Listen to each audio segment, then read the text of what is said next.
दोस्तों आज हम शुरू करने वाले हैं अंग्रेज़ी की बेसिक एकदम शुरू से। Let's practice with this. This यानी कि ये कोई एक चीज़ वाहिद जो हमारे पास में मौजूद हो, उसके लिए दिस का इस्तेमाल किया जाता है।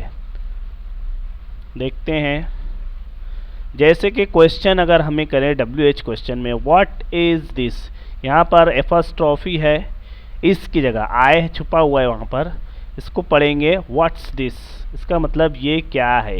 जब कोई सवाल हमसे पूछेगा अंग्रेज़ी में व्हाट्स दिस, इसका मतलब होगा ये चीज़ क्या है।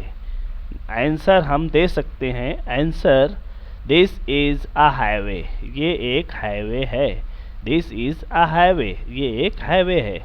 नेक्स्ट, अगर कोई पूछे व्हाट्स दिस, ये क्या है, व्हाट इज़ दिस या फिर व्हाट्स दिस, ये क्या है, तो हमारा आंसर होगा, answer this is the moon. अब देखिए यहाँ पर द क्यों लगा हुआ है, क्योंकि ये जो चांद है ये कुदरती चीज़ है।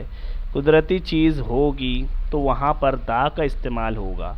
दिस इज़ द मून, ये चांद है। द आर्टिकल का इस्तेमाल हो रहा है यहाँ पर। ए एन और द का इस्तेमाल आर्टिकल्स के इस्तेमाल के लिए किया जाता है।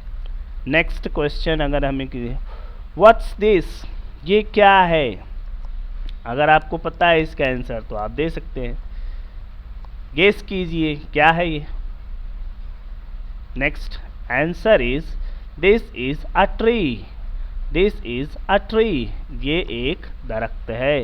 दिस इज अ ट्री, ये एक दरख्त है। इस तरीके से आपका आंसर होगा। नेक्स्ट, व्हाट्स दिस, ये क्या है, आसमान की तरफ इशारा करके अगर करेंगे व्हाट्स दिस, आसमान, तो हमें अंग्रेजी में कहना होगा answer this is the sky.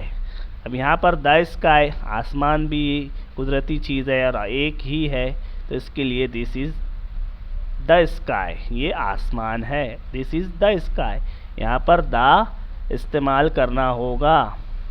कुदरती चीज़ से पहले, गिफ्ट से पहले, किसी चीज़ को दोबारा मेंशन करना है उससे पहले दा का इस्तेमाल किया जाता है। और कदीम इमारत से पहले दा का इस्तेमाल किया जाता है। आप पिछली वीडियो में दा आर्टिकल्स को देख सकते हैं।